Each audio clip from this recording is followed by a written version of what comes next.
Ngayong araw, isang murang tattoo na naman ang ibibigay natin sa mag-asawang kapitbahay na pabigla-bigla magdesisyon.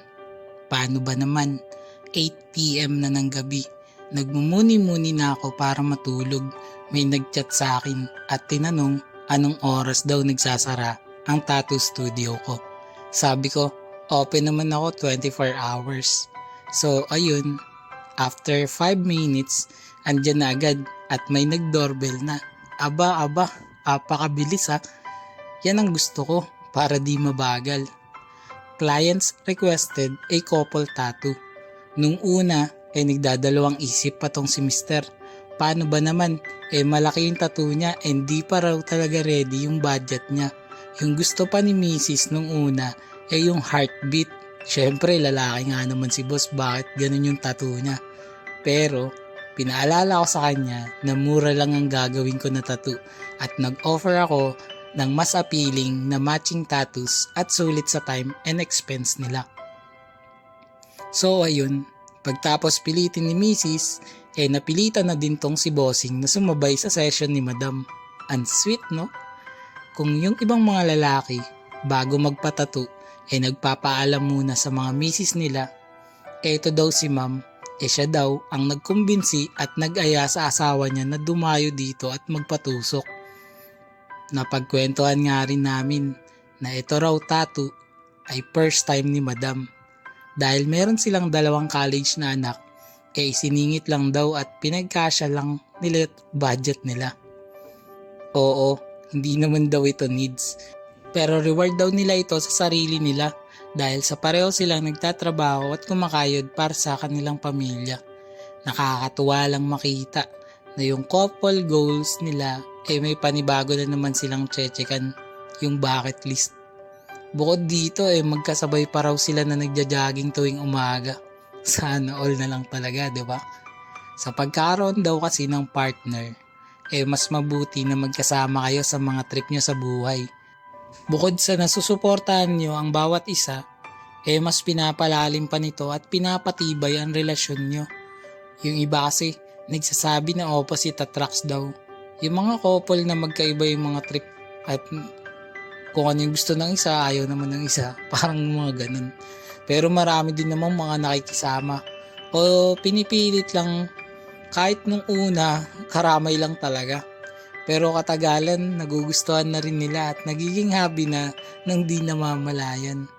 Kung nakakita na kayo ng mga lalaking nagbibit-bit ng shoulder bag, o kaya naman may mga dalang payong, act namin yung mga gentle dog kasi kaming mga lalaki Tawag namin dyan sa payong panira ng forma lalo na nung high school days. Pero para sa inyo, bibit-bitin namin yan.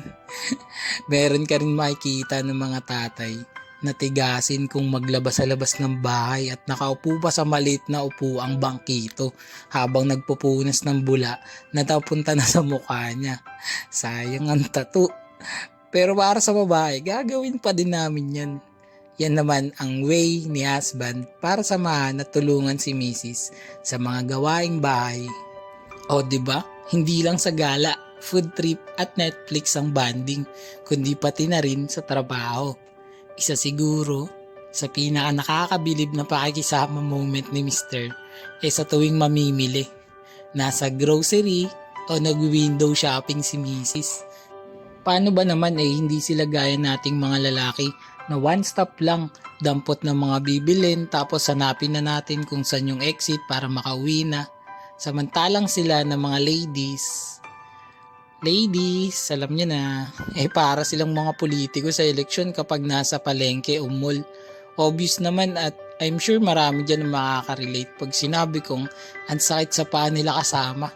Di kasi titigil hanggat hindi nalilibot at naiisa-isa yung mga stalls.